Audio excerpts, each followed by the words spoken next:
Hoy vamos a ver la segunda parte de este estudio donde el Señor Jesucristo habla de que Él es igual a Dios.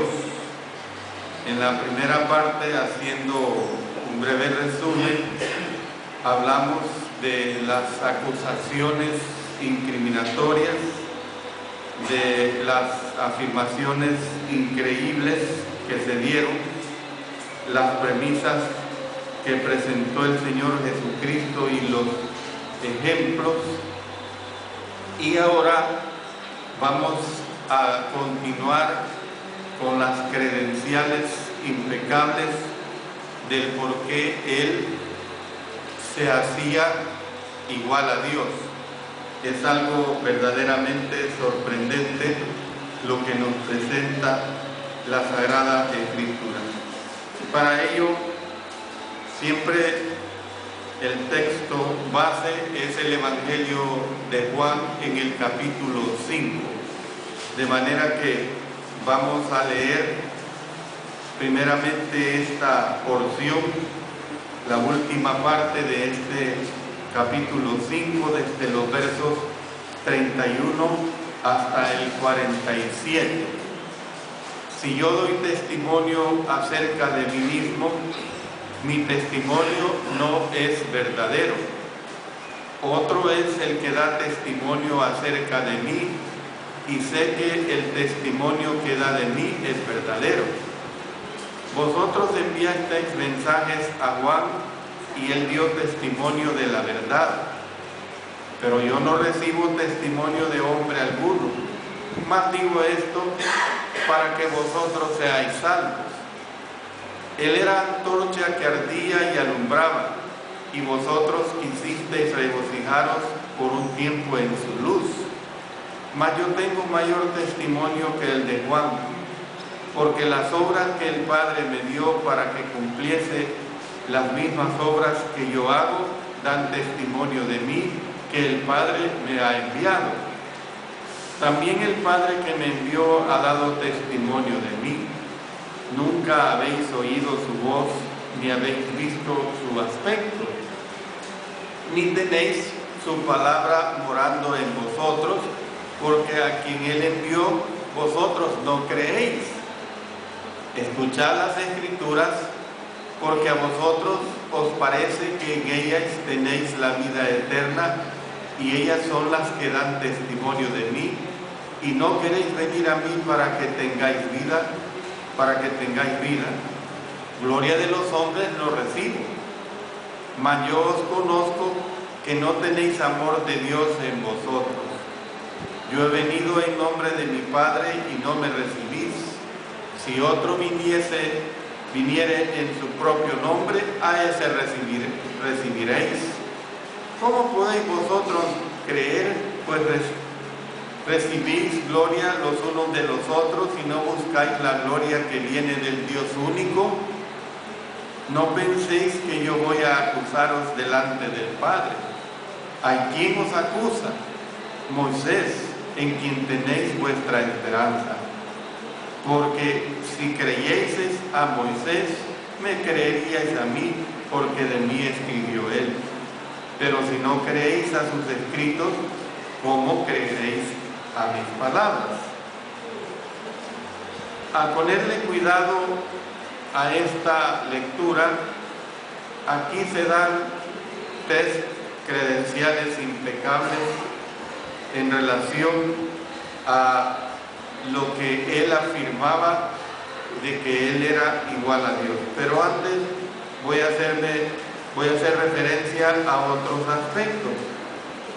Jesús, hermanos, reconoció que él y sus afirmaciones estaban siendo juzgadas, y por esta razón apeló a una progresión de testigos para dar testimonio en su favor.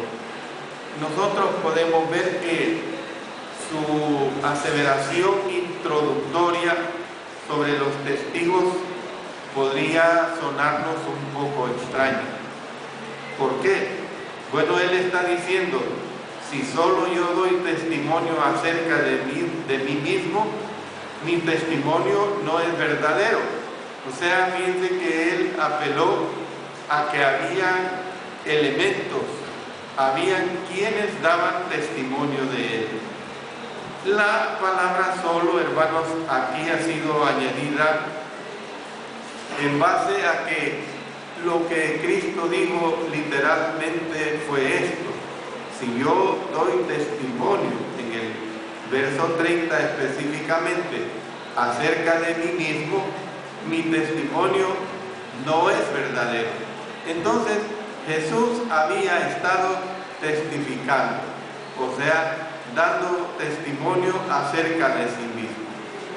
Podemos ver, hermanos, que si el versículo 31 se tomara fuera del contexto, podría sonar como que si Jesús estuviera reconociendo que él no había dicho la verdad, pero por supuesto que no es esta la situación. Entonces, ¿qué es lo que vemos, hermanos? Que la defensa de Jesús, que se recoge aquí en Juan capítulo 5, debería compararse con la que se recoge en el capítulo 8, al cual vamos a hacer referencia más adelante.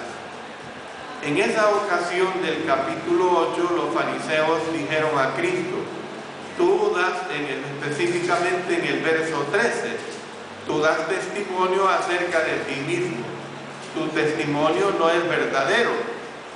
Entonces Jesús respondió diciéndoles más adelante, allí en Juan 8, en el verso 14, aunque yo doy testimonio acerca de mí mismo, mi testimonio es verdadero.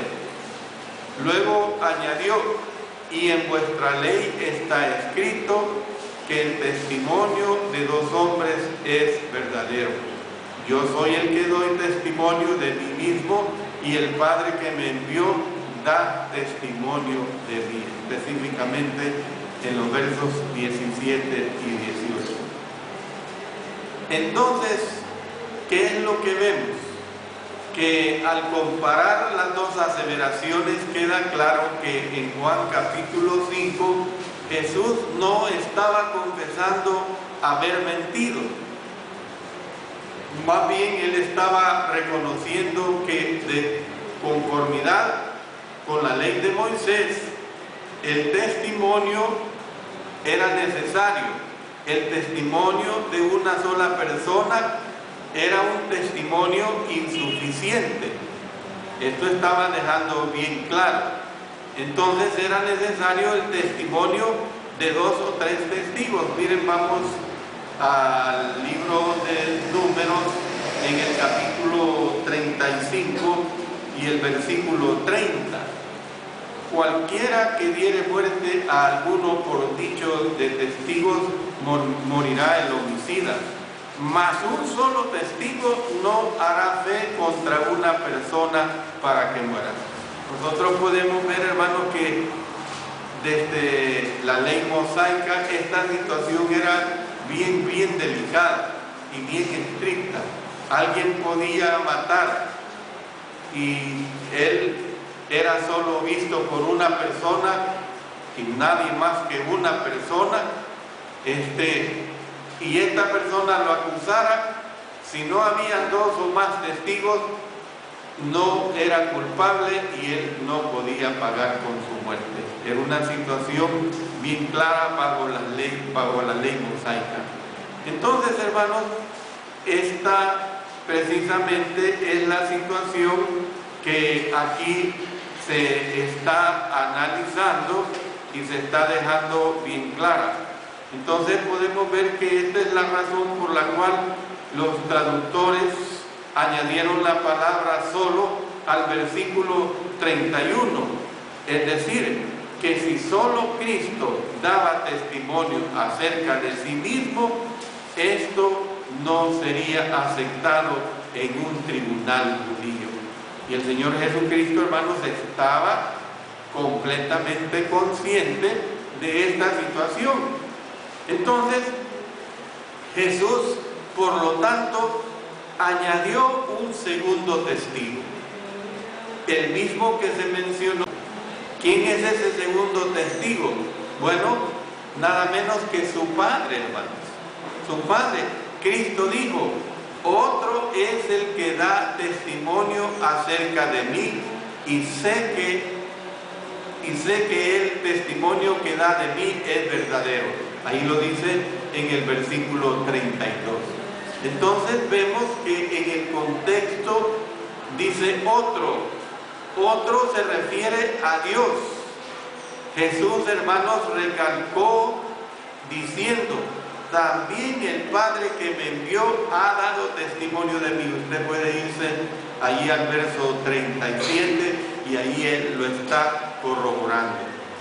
Había varios testigos, pero el testimonio de cada uno de ellos era en efecto el testimonio del único y perfecto testigo. ¿Quién era ese testimonio del único y perfecto testigo? Dios, hermanos. Dios, su Padre. Estos judíos no habían ni visto a Dios, ni oído su voz, pero éste les había hablado claramente por sus agentes. Entonces, una vez tenemos enlazada, hermanos, esta situación que es bien clara, conforme lo que el mismo Señor viene describiendo acá. Veamos estos tres testimonios que Él pone, o sea, los testigos añadidos, los testigos necesarios de acuerdo a la misma ley antigua testamentaria, los testigos de acuerdo a la ley de Moisés. Y el primer testigo es el testimonio de Juan el Bautista. Bueno, la veracidad de las afirmaciones del Señor Jesús no estaba sustentada por un testimonio humano. Sin embargo, este primer testigo que se invocó fue un hombre llamado Juan el Bautista. A Juan se le invocó porque era el mensajero especial de Dios. En Lucas, en el capítulo 7 y el versículo 27, noten lo que ahí está diciendo, donde está dando esta declaración. Este es de quien está escrito: he aquí envío mi mensajero delante de tu faz, el cual preparará tu camino delante de ti. Entonces, a Juan le invocó precisamente, decía, porque era el mensajero especial de Dios, y también porque su testimonio acerca del Mesías nunca pudo ser rebatido. Juan vino, preparó el camino del Señor. Juan el Bautista lo dejó bien claro, y fíjense que a pesar de que había incredulidad, aun cuando Juan el Bautista venía preparando el camino y aun cuando se dieron las evidencias, nadie pudo rebatir de que Juan el Bautista estaba hablando de ese Mesías. Bueno, el Señor Jesucristo dijo: vosotros enviasteis mensajeros a Juan y él dio testimonio de la verdad, dice. Ahí lo tenemos en el versículo 33. Él dio testimonio de la verdad. Esta era una referencia al momento cuando se envió una delegación de Jerusalén para indagar a Juan, y les digo: en medio de vosotros está uno a quien vosotros no conocéis. Este es el que viene después de mí, el que es antes de mí, el cual yo no soy digno de desatar la correa del calzado. Juan capítulo 1, versos 26 al 27. Y dice la Escritura que al día siguiente Juan, apuntando a Jesús, dijo: he aquí el Cordero de Dios que quita el pecado del mundo. Y yo le vi y he dado testimonio de que este es el Hijo de Dios. Entonces, ¿qué es lo que tenemos que entender, hermanos? que el único propósito de la vida de Juan el Bautista fue volver la mirada de la gente hacia Jesús. Ese era el propósito de la vida de Juan el Bautista, que la gente tuviera su mirada hacia Cristo Jesús. Y Juan se portó de una manera noble. Juan fue de una gran altura. Juan así lo hizo. Juan no rebatió esa situación. Bueno, en relación con el testimonio de Juan, esto fue lo que el Señor Jesucristo dijo. Noten en el verso 35. Él era antorcha que ardía y alumbraba, y vosotros quisisteis regocijaros por un tiempo en su luz. Ahora bien, ¿por qué usted tiene que entender que dice en tiempo pasado Él era? Bueno, Jesús usó el tiempo pasado porque para este tiempo Juan ya había sido decapitado. El Señor lo sabía perfectamente bien. Entonces la frase clave de esta declaración es por un tiempo, sobre la cual se da esta situación. Es decir, se regocijaron por un tiempo en la luz de Juan, hasta que la luz se volvió hacia los pecados de ellos. Y podemos nosotros decir pues que después de esto ya no quisieron tener nada más que ver con Él. Ya no querían nada más que ver con Él. Hermanos, si ellos hubieran aceptado, cuando estoy diciendo Él me estoy refiriendo a Juan el Bautista, si ellos hubieran aceptado el testimonio de Juan el Bautista, también hubieran aceptado a Jesús. Y si hubieran aceptado a Jesús, entonces habían podido ser salvos.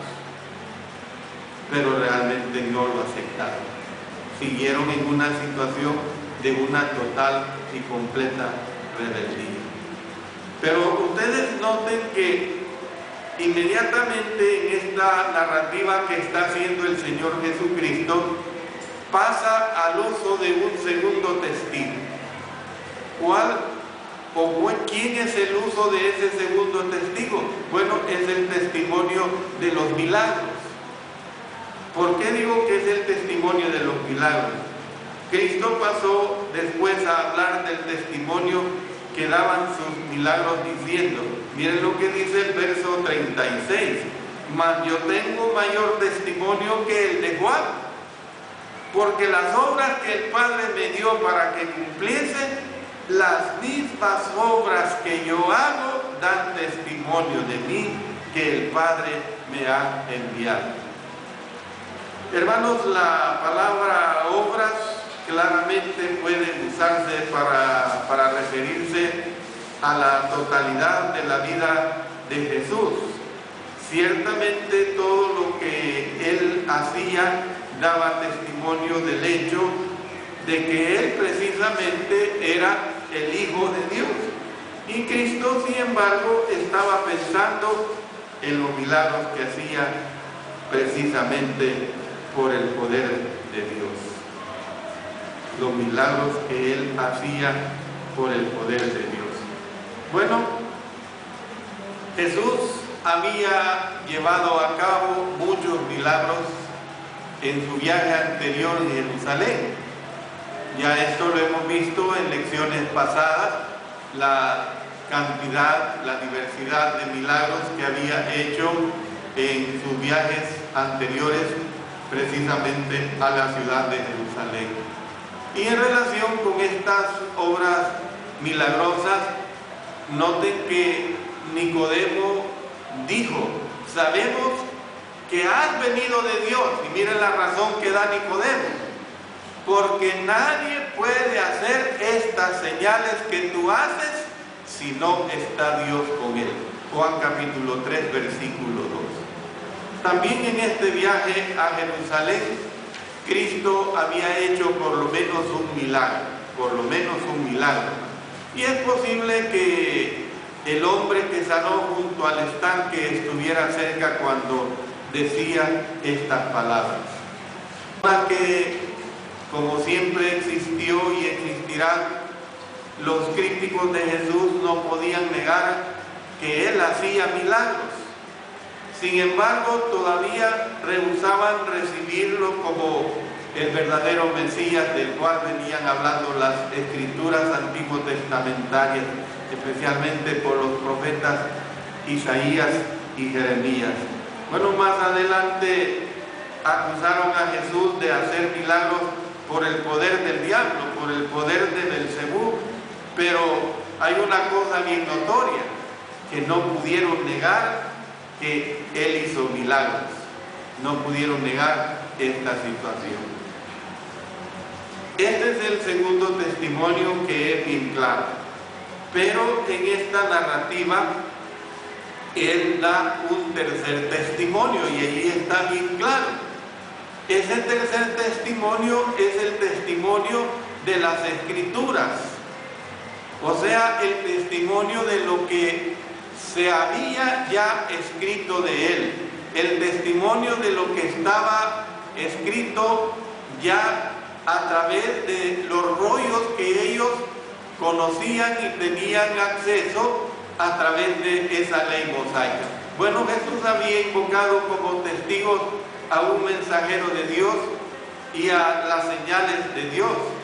Ahora invocaba el testimonio de la palabra de Dios diciendo: escudriñad las Escrituras, porque a vosotros os parece que en ellas tenéis la vida eterna, y ellas son las que dan testimonio de mí. Cientos de pasajes, hermanos, del Antiguo Testamento apuntaban a Cristo. Referirnos a ello sería una lección específica con varias lecciones. Jesús habló más adelante de todo lo que está escrito de Él en la ley de Moisés, en los profetas y en los salmos. Lo dice en Lucas capítulo 24, versículo 44. Entonces, a su manera, los dirigentes judíos eran devotos de las Escrituras. Ellos eran conocedores de las Escrituras. Es como que si a nosotros, dentro de nuestra idiosincrasia como nación, como pueblo salvadoreño que somos, se nos hable de nuestros principales periódicos que tienen décadas de existir. Conocemos de esos periódicos, conocemos su temática, conocemos de lo que hablan. Para los judíos, hermanos, estamos hablando de que ellos tenían siglos de conocer las Escrituras. Los escritos rabínicos decían: el que se ha beneficiado de las palabras de la ley, se ha beneficiado de la vida en el mundo venidero. Y es por esta razón que escudriñaban las Escrituras, contaban las palabras, contaban las letras, ponían bajo su lupa teológica, dice la Escritura, toda jota y toda tilde. Y a pesar de esto, no atinaban a captar el propósito de las Escrituras que habían sido concebidas para llevar a las personas a Cristo Jesús. Miren lo que dice, vamos a leer primero en Mateo capítulo 5, el versículo 18. Dice de esta manera bien clara: porque de cierto os digo que hasta que pasen el cielo y la tierra, ni una jota ni una tilde pasará de la ley hasta que todo se haya cumplido. Y luego, a pesar de ello, eran indiferentes a esta situación. El apóstol Pablo dice en Gálatas, en el capítulo 3, hablando el verso 24: de manera que la ley ha sido nuestro ayo para llevarnos a Cristo, a fin de que fuésemos justificados por la fe. La ley les había llevado, les había enseñado, les había instruido, pero ellos habían sido totalmente negligentes a ese camino por el cual la ley les había conducido. Eran como hombres que examinaban detenidamente, por decirlo así, un poste indicador, lo medían, trazaban bocetos de él, escribían descripciones de él, en lugar de viajar hacia el destino que tal poste indicaba. Usted puede ver un rótulo, va en una ciudad y haya una señal que dice que esa señal le está indicando que le conduce hacia determinada ciudad a tantos kilómetros, pero usted es negligente, usted es necio o necia y no sigue esa instrucción y agarra otro camino. ¿Qué es lo que sucede? Evidentemente que se va a perder. Entonces nosotros podemos ver que procuraron conocer la palabra de Dios, pero no conocieron al Dios de esa palabra. No quisieron conocer al Dios de esa palabra. Y hermanos, Jesús percibió que ellos tenían la palabra en su cabeza, pero no en su corazón. Y les digo, miren lo que dice el verso 38, ni tenéis su palabra morando en vosotros. Por eso Jesús, al referirse a los escritos de Moisés, hizo una llamativa aseveración del hecho de que las escrituras daban testimonio de él. Noten los versos 45 al 47. No penséis que yo voy a acusaros delante del Padre. ¿Hay quien os acusa? Moisés, en quien tenéis vuestra esperanza. Porque si creyeseis a Moisés, me creeríais a mí, porque de mí escribió él. Pero si no creéis a sus escritos, ¿cómo creeréis a mi palabra? Miren qué claro. Cada palabra, cada frase, hermanos, él mismo les estaba diciendo la torpeza, la necedad, la negligencia a la cual ellos llegaron. Moisés escribió acerca de la simiente que vendría. Profetizó que este prometido vendría de la tribu de Judá. Habló de un profeta que se levantaría como él mismo. Miren lo que dice en Deuteronomio capítulo 18, en los versos 15 hasta el 18.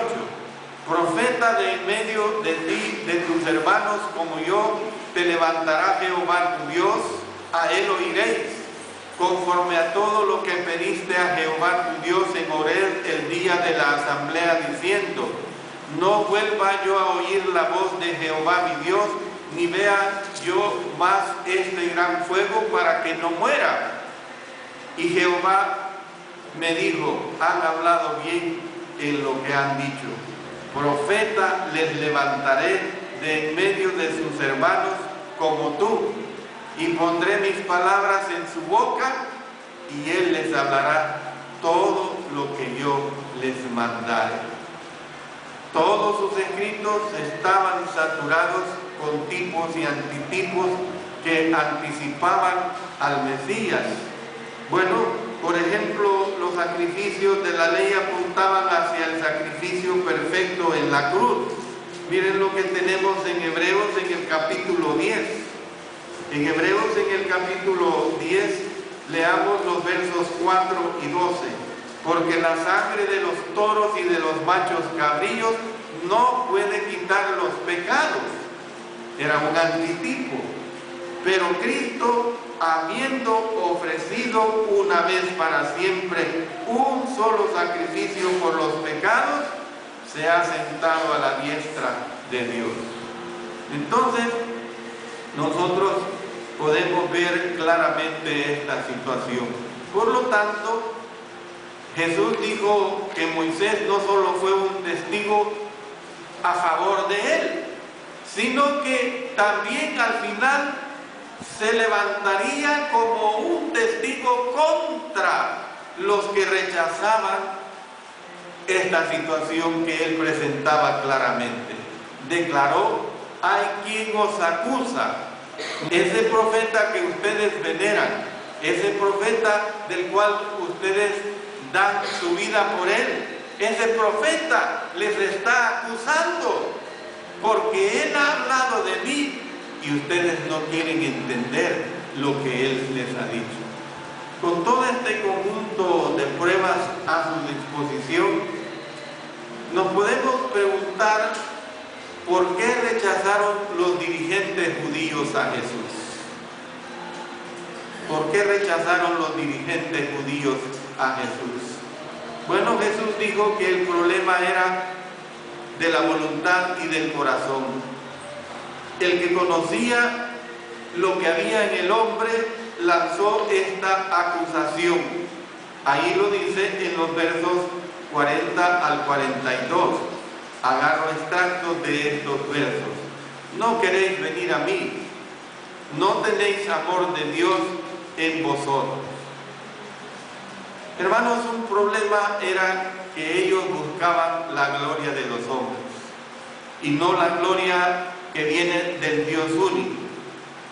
Lo que Jesús les estaba diciendo a estos dirigentes era que si alguien venía afirmando ser el Mesías, pero sin las credenciales del cielo, ellos lo recibirían siempre y cuando los halagara. Ellos lo recibirían siempre y cuando los adularan. Ellos lo recibirían siempre y cuando, como dice nuestro dicho popular, les sobaba la leva. Así lo iban a recibir. Es decir, iban a recibir a alguien que les viniera mintiendo. Ellos lo recibirían siempre y cuando los halagara y actuara en beneficio de sus propios intereses. En cambio, a Jesús, que vino con la aprobación del cielo, los judíos rehusaron recibirlo porque no les daba la gloria que ellos creían merecer. Triste esta situación.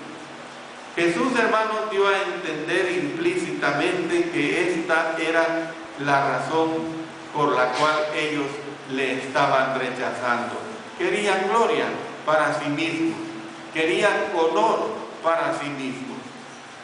Podríamos resumir la condición de las autoridades religiosas de Jerusalén diciendo que sabían tanto acerca de lo que no era verdadero, acerca de lo que no tenía importancia, que no podían oír ni hablar ni ver la verdad.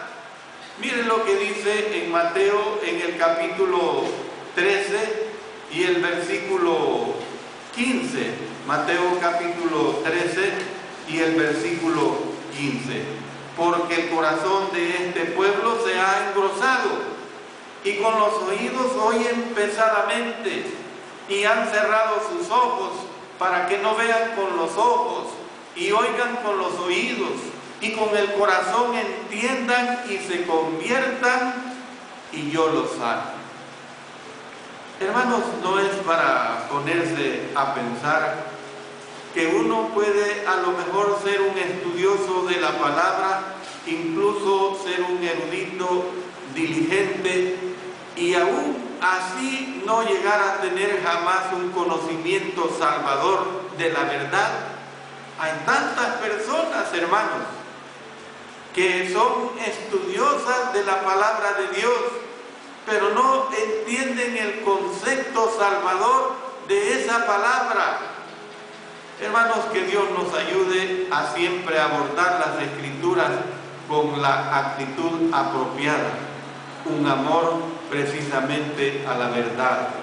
Dice el apóstol Pablo en 2 Tesalonicenses, en el capítulo 2 y el versículo 10, y con todo engaño de iniquidad para los que se pierden, por cuanto no recibieron el amor de la verdad para ser salvos. Que Dios, hermanos, nos ayude a tener el propósito apropiado. El escritor a los Hebreos dice en el capítulo 8, verso 11, conoce al Señor. Esto es bien importante. Entonces, hermanos, concluyo diciendo esta parte muy importante. Probablemente los dirigentes judíos esperaban que Jesús lo intimidaran las acusaciones en el sentido de que había quebrantado el día de reposo, del cual hemos hablado vastamente, pero no fue así, hermano. No fue así bajo ningún punto de vista y siempre les salió adelante. Más bien hizo frente al desafío de ellos e hizo algunas de las más radicales afirmaciones. En vista de que los judíos no pudieron rebatir sus argumentos, debían haberlo recibido como el Hijo de Dios, pero tristemente siguieron sin estar dispuestos a tomar tal decisión. Pero la interrogante, ¿y qué de nosotros? ¿Qué de nosotros? Juan capítulo 5 no se escribió solamente para poner al descubierto esa dureza de los corazones de los judíos de ese siglo primero. Más bien, hermanos, tenemos que entender que se escribió para exponer los corazones de los que vivimos en el siglo XXI. El libro de Juan se escribió para crear fe en el lector. Miren lo que tenemos en el capítulo 20, una lectura de la cual muchos de nosotros estamos bien familiarizados. Versos 30 y 31 del capítulo 20. Hizo además Jesús muchas otras señales en presencia de sus discípulos, las cuales no están escritas en este libro, pero estas se han escrito para que creáis que Jesús es el Cristo, el Hijo de Dios, y para que creyendo tengáis vida en su nombre. Las osadas afirmaciones de Jesús no dan lugar a nadie a mantener la neutralidad. Nadie, hermanos, que esté en sus cabales, que tenga el correcto uso de la razón, puede tomar una posición neutral. En relación con esta afirmación, hay declaraciones muy importantes. En la boca de alguien que no fuera Dios, estas palabras darían a entender lo que se puede considerar más que una necedad, más que una presunción jamás vistas en personajes algunos de la historia. Es decir, usted, hermano, usted, amigo, tendrá que elegir: o este hombre fue y es el Hijo de Dios, o por el contrario fue un demente, o fue algo hasta peor. Usted tiene la opción de no prestarle oído por considerarlo un necio, como también la de escupirle y matarlo por considerarlo un demonio, pero también puede caer a sus pies y llamarlo Señor y Dios. Esta es la realidad. Hermanos, Jesús fue sometido a juicio en Juan capítulo 5. Y Jesús sigue siendo sometido a juicio en el corazón de los seres humanos. Y yo le pregunto, ¿cuál es su veredicto? ¿Cuál es su veredicto? ¿Dijo Jesús la verdad? ¿Es Él realmente quien afirmó ser? Yo le digo que si su respuesta es una respuesta afirmativa, ¿cómo se refleja esta conclusión en su vida? Bueno, para que esta lección del Señor Jesucristo lo sea lo más práctica posible, pregúntese cómo se debería reflejar en su vida, cómo el Señor Jesucristo se debería reflejar en su vida. Y sea tan concreta. Las afirmaciones radicales de Jesús, hermanos, exigen decisiones radicales en nuestros tiempos, en nuestros días, de lo que usted oye de Él. Y asimismo exige decisiones radicales para las personas que no se han sometido a su voluntad. ¿Cuáles son esas decisiones radicales? Bueno, Él lo dice claramente: el que creyere y fuere bautizado, ese será salvo. Él dijo: arrepentíos y bautícese cada uno de vosotros en el nombre de nuestro Señor Jesucristo para perdón de los pecados, y recibiréis el don del Espíritu Santo.